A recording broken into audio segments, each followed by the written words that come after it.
అష్టభుజాలతో అష్టభుజాదేవిగా దుర్గాదేవిగా విలసిల్లుతున్న ఆ తల్లి యొక్క 8 చేతులకు అద్భుతమైన అర్థం ఏమిటో తెలుసా? హిందూ మతంలో పూజించే అత్యంత శక్తివంతమైన స్త్రీ దేవతలలో దుర్గాదేవి ఒకరు. ధైర్యం, శక్తికి ప్రతీక. చేతిలో త్రిశూలాన్ని పట్టుకుని పులియన్నేరి నుండి దుర్గాదేవి వస్తుంది. ఆమె 8 చేతులు కలిగి ఉంటుంది. ఆమె 8 చేతుల్లో వివిధ ఆయుధాలు ప్రాముఖ్యతను కలిగి ఉంటాయి. దుర్గాదేవి 8 చేతులకు అర్థం ఏమిటి? వీటి ప్రాముఖ్యత గురించి తెలుసుకుందాం. ఇవన్నీ తెలుసుకోవాలంటే ఈ వీడియోను చివరి వరకు తప్పకుండా చూసి నచ్చితే లైక్ చేసి మరిన్ని వీడియోల కోసం ఈ ఛానల్ ని సబ్స్క్రైబ్ చేసుకోవడం మర్చిపోవద్దు. అన్నట్లు నా పేరు ఝాన్సీ, మీ శ్రేయోభిలాషిని. ఇక కథలోకి వెళ్దాం. దుర్గాదేవిని శక్తివంతమైన, ప్రభావవంతమైన దేవతగా పరిగణిస్తారు. నవరాత్రుల 9 రోజులలో ఆమెను పూజిస్తారు. దుర్గాదేవిని అష్టభుజధారి అని అంటారు. మీరు దుర్గాదేవి యొక్క 8 చేతులను ఆమె అనేక చిత్రాలలో లేదా విగ్రహాలలో చూసి ఉండవచ్చు. దుర్గాదేవి యొక్క ఈ 8 చేతులు విభిన్నమైన ప్రతీకలను సూచిస్తాయి.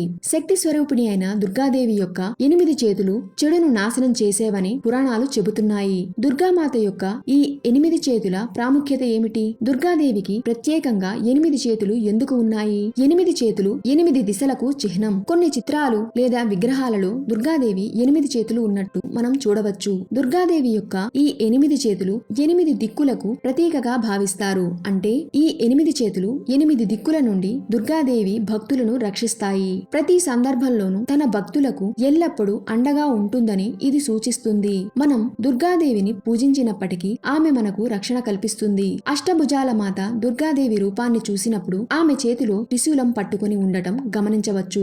మతపరంగా కూడా త్రిశూలానికి ప్రత్యేక ప్రాముఖ్యత ఉంది. త్రిశూలం 3 గుణాలకు చిహ్నంగా పరిగణిస్తారు. మొదటిది సత్వానికి చిహ్నం, రెండవది రజోగుణం, మూడవది ఈ 3 గుణాలతో కూడిన తమోగుణం. దుర్గాదేవి త్రిశూలం ద్వారా ఈ 3 గుణాల సమతుల్యతను కాపాడుతుందని నమ్ముతారు. అందుకే దుర్గమ్మను అమ్మ అని పిలుస్తారు. దుర్గామాత రూపం మరింత ప్రేమగా ఉంటుంది, కానీ ఆమె రూపం దుష్టులకు మరింత భయంకరంగా ఉంటుంది. మహిషాసురుడిని సంహరించిన తరువాత ఆ తల్లికి మహిషామర్దిని అనే పేరు వచ్చింది.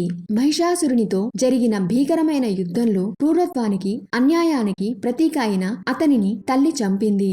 ఈ కారణంగా దుర్గాదేవి ఈ రూపంలో రాక్షసుడైన మహిషాసురుడిని చంపి తన భక్తులను రక్షించిందని నమ్ముతారు. దుర్గాదేవిని పూజించడం ద్వారా మన జీవితంలో అదృష్టం, ధైర్యం పొందవచ్చు.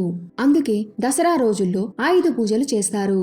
ఆయుధ పూజ విజయదశమి ముందు రోజు నిర్వహిస్తారు. ఆయుధ పూజ అంటే ఎవరి వృత్తికి సంబంధించిన వారి పనిముట్లను పూజించడం ఆనవాయితీగా వస్తుంది. ఒక రైతు వ్యవసాయానికి ఉపయోగించే పనిముట్లను పూజిస్తాడు. ఇలా ఎవరి వృత్తి పరంగా వారి సాధనాలను పూజిస్తూ ఉంటారు. అలా ఎందుకు పూజిస్తారంటే దేవదానవ సంగ్రామంలో ఉత్తరాషాఢ శ్రవణ నక్షత్రాల మధ్య అభిజిత్ లగ్నంలో విజయం సాధించడం జరిగింది. కాబట్టి విజయదశమి ముందు రోజున ఈ ఆయుధాలను పూజలు నిర్వహించడం సాంప్రదాయంగా వస్తుంది. పురాణాల ప్రకారం దుర్గాదేవి మహిషాసుర మర్దినిగా రాక్షసులను సంహరించింది. కాబట్టి ఆ రోజున ఆయుధాలకు పూజలు నిర్వహించడం జరిగింది. అప్పటి నుంచి మన ఇళ్లలో మన వృత్తిపరంగా ఉండేటువంటి సాధనాలను పూజ చేయటం ద్వారా విజయం కలుగుతుందని నమ్ముతారు. అర్జునుడు తన వస్తువులను సమీ చెట్టులో దాచిపెట్టి విజయదశమికి ఒక్కరోజు ముందున ఆ పనిముట్లను తీసుకుని కురుక్షేత్ర యుద్ధానికి వెళ్లగా కురుక్షేత్ర యుద్ధంలో విజయం సాధిస్తాడు. అందుకు గుర్తుగా విజయదశమి ముందు రోజు మనం వాడే సాధనాలకు పూజ చేయటం ద్వారా మనం చేసేటటువంటి పనులలో కూడా విజయం కలుగుతుందని ప్రగాఢ నమ్మకం. మనం నిర్వహించవలసిన ఆయుధాలను శుభ్రం చేసి వాటికి పసుపు, కుంకుమ, పువ్వులతో అలంకరించి వాటిని వరుస క్రమంలో పెడతారు. అలా పెట్టిన సాధనాలకు గుమ్మడికాయను లేదా కొబ్బరికాయతో దిష్టి తీసి దానిని పగలగొడతారు. ఈ విధంగా వాహనాలకు, వ్యవసాయ పనిముట్లకు, ప్రతి రంగంలో పనిచేసేటటువంటి అన్ని రకాల యంత్రాలకి కూడా దశమికి ముందు రోజు ఈ ఆయుధ పూజను నిర్వహిస్తారు. ఇలా చేయడం ద్వారా మనకి కూడా విజయం కలుగుతుందని మన పురాణాలు చెబుతున్నాయి.